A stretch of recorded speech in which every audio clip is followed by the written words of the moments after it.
السلام عليكم ورحمة الله وبركاته. ازيكم عاملين ايه؟ يا رب تكونوا بخير وصحة وعافية.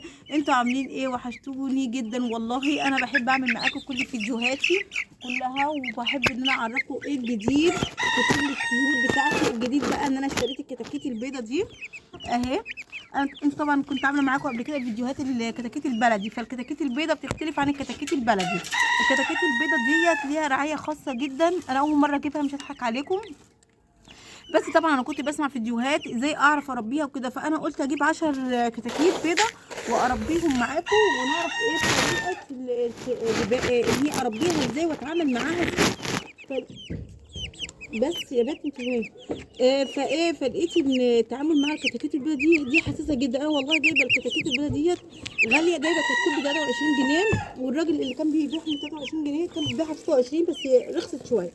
فانا والله جبت 10 بس، قلت لو اتعاملت معاهم حلو وعرفت اربيهم وكده اتعامل معاهم. قلت هجيب تاني واجيب كميه كبيره، بس انا قلت اجرب في ال10 دول جبتهم ب 200 وكام يا سهيله؟ 230. ب 230 جنيه، وهم لحد دلوقتي بقى لهم يطلع كام يوم كده، 3 ايام، 3 4 ايام، واكلين مني حوالي 2 كيلو علف ماشي. وكده ببطء، يعني بياكلوا ببطء. لو بياكلوا اكتر كانوا مش هنشد معاهم، يعني كل ما بيكبروا كل ما هياكلوا اكتر، بس ربنا يبارك فيهم يا رب. فانا دلوقتي اللي اعرفه ان التعامل مع الكتاكيت البيضه دي لازم ما نحطهمش في الكاميرا، ما نكمرش ده صوت الديك البلدي بتاعي. بس مش دقايق. التعامل معاهم حساس جدا، يعني ايه حساس قوي وحساس جدا؟ يعني لازم مثلا لازم انك انت تحطيهم مثلا في مكان يكون جيد التهويه، وما يكونش مثلا حر عليهم. يعني بالنهار مثلا، انا خدوا بالكم، انا البتاع دي انا حاطه لهم نشاره في القفص. انا حاطه لهم نشاره في القفص علشان لما بيعملوا حمام ما يغرقش الدنيا ماشي. حاجه تاني، ان التعامل زي ما قلت لكم حساس. يعني بالنهار انا بشيل من عنهم كميه العلف ديت يعني حوالي ساعتين كده، علشان الجو بيبقى سخن جدا وحر. لكن الميه ديت انا مش بقطعها من عليهم، زي ما انتم شايفين الميه اهي نظيفه نظيفه جامد، وحاطه لهم الزلطه دي علشان ما يدلقوش الميه. فلازم تتعاملي معاهم بحساسيه. يعني بالنهار تشيلي من قدامهم العلف بتاعهم دوت، وبعد العصر كده اهوت تحطيه.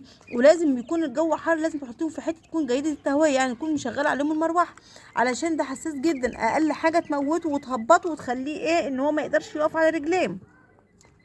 فده عشان كده بيقولك ان هو حساس جدا، حساس قوي. يعني غير الطيور اللي هي البلدي لو قعد ساعه ما شربش مش هيحصل له حاجه، لكن ده لو قعد نص ساعه ما يشربش ممكن الفرخه تموت منك. ولو الجو لو حر هو علشان ده سخن سخن وبياكل. ما الكتاكيت البلدي برضو عندي بتاكل علف على طول، بس بتستحمل عشان بلدي مش حساسه زي دوت. لكن دوت جسمه اصلا لحمه ما بيستحملش الحر، ما بيستحملش السخونيه. لكن العلف سخن ومفيش ميه، ولازم تغيرهم الميه، ولازم تعصرهم ليمونه على الميه وحته علف موجودة عندهم على طول. الميه دي ما تنقعهاش، ولازم تبقى نظيفه زي ما انتم ما شايفينها كده اهو. اهي الميه اهي. فلازم تهتمي بيها وبتشورك اهوت زي ما انتم ما شايفين، عشان الواحد ما يجيبش مثلا الحاجه ديت كده. انا كنت هجيب 5 والله، بس قالوا لا 5 زي 10، قلنا نجيب 10 وكده.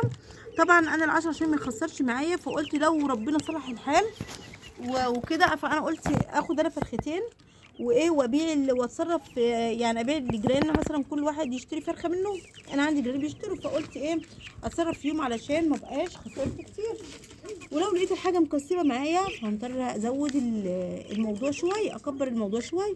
بس دي ارزاق بتاعت ربنا، مفيش حد يقدر يقول على فيها حاجه، دي ارزاق بتاعت ربنا.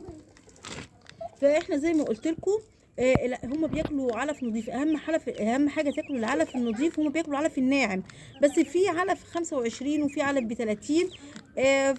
فانا جبت من الراجل اللي جبت من عنده كتاكيت، جبت من عنده العلف كيلو ب 30 جنيه اهو يا حبايبي. اهو زي ما انتم شايفين، بسم الله ما شاء الله، الله اكبر. احنا ساعه ما جبناهم كان الاكل بتاعهم بطيء جدا، وقلنا ايه ده هم بياكلوا ببطء. بيتهيألك ان هم ما بياكلوش، بيتهيألك ان هم ما بياكلوش، بس في ديل ديل بدأ يجي لهم اهو. شوفوا الديل او الله الديل ده يجمعها. بدأ اللهم صل على النبي يطلع ديل. احنا قلنا ايه ده ما بياكلوش ليه، ففاكر انهم العلف بيخلص شويه بش، يعني هم واكلين 2 كيلو صلاة النبي في ايه، في 3 4 ايام. يعني واكلين نص كيلو في اليوم ومن غير ما نحس، خدي بالك. مش بنحس ان هما بياكلوا. هم بيتهيألك ان هو بياكلوش، بس هيجوا فجأة كده هيزودوا الكمية، يعني بدل ما بياكلوا نص كيلو هتلاقيهم بياكلوا كيلو في اليوم، فبيختلف. بس يا بنت شايفين يا جماعه؟ بسم الله ما شاء الله، الله اكبر. يعني هو ده المفروض الابيض يعمل في الاثنين في ال20 يوم، في ال20 يوم يعمل كام؟ 2 كيلو ونص او 2 كيلو. لو قل عن 2 كيلو وانت بتاكليه علف ومهتميه بيه تبقى البيضه بتاعته مش حلوه. بصوا بقى ازاي تعرفي ان الكتكوت بتاعك ده البيضه فرز بتاعته فرز أول. اول من الفرز الثاني. الفرز الاول بيبقى الرجليه تخينه كده، بسم الله ما شاء الله. شايفين؟ طب انا هوريكم حاجه، بسم الله ما شاء الله، صلوا على النبي عليه الصلاه والسلام. بصوا بقى رجليه رجله تخينه، خد بالك انا بحب رجل الفراخ جدا. شوفوا رجليه بسم الله ما شاء الله، الله اكبر. هي مش رجله باينه في الفيديو. تخينه اهي والله، لا اهي بسم الله. روح كل بسم الله ما شاء الله. لكن الكتكوت اللي هو التاني ده بيبقى رجليه رفيعه مسلوعه زي رجل الفراخ البلدي. بسم الله الله اكبر، اللهم صل على النبي، ربنا يزيد ويبارك يا رب. اهم حاجه ما تنسوش اللايك والاشتراك في القناه عشان يوصل لكم مننا كل جديد، ماشي. فلازم تهتمي بطيورك ديت، وخدي بالك النظافه بتاعت الطيور ضروريه جدا. النظافه انا حاطه لهم الشاره يا جماعه، انا حاطه لهم من الشاره، مش الكاكا بتاعتهم، انا حاطه لهم من الشاره. وتحط لهم خل في الميه رايح فين رايح فين وتحط لهم خل في الميه، عصره ليمونه في الميه، ده كله ده بيطهر معدتهم، بيقتل الميكروب ويطهر المعده، يطهر معدتهم. لان بيبقى فيه ميكروب داير في الجو، فلما معدتهم تبقى طاهره كده ونظيفه بتحافظي عليهم من اي ميكروب، بتبقي انت محصناهم. وحاجه تاني ممكن تحصنين برضو، انك تحطي لهم شويه كمون صغير هيلقطوه، تحطوا لهم تحطي لهم تمشي لهم بصل وثوم. المعلومات دي مهمه جدا عن الفراخ البيضاء، معلومات هتفيدك عن الفراخ البيضاء. يعني بصي، واللي هتعمليه في الفراخ البيضاء بتعمليه في الفراخ البلدي. كل دي معلومات مهمه جدا لازم انك انت تسمعيها وتعملي بيها وتهتمي بيها، لان الحاجات ديت يعني حاجه عندك في البيت. يعني اذا كان مثلا البصل عندك في البيت، الثوم عندك في البيت، الليمون عندك في البيت، نقطه الخل لما تحطيها في الميه دي، او العسل، معلقه العسل تحطيها في الميه دي مهمه. طيب خدي النبي العيد ولعب شايفين خليها عشان اهو بسم الله ما شاء الله، الله اكبر. فزي ما قلت لكم لازم الاهتمام وفتح الطيور، ماشي. قلنا ايه، هو في فرخه طلعت، خدوا بالكم. بصوا بقى الفراخ دي، بصوا بقى الفراخ الجربانه دي البلدي دي مش بلدي، دي فيومي، بيقولوا فيوم. والله انا اول مره اجيبها، بقالهم 3 شهور بس مش طالع عليهم اكل، دول 3 شهور. ادخل بقى شوفوا بقى ده.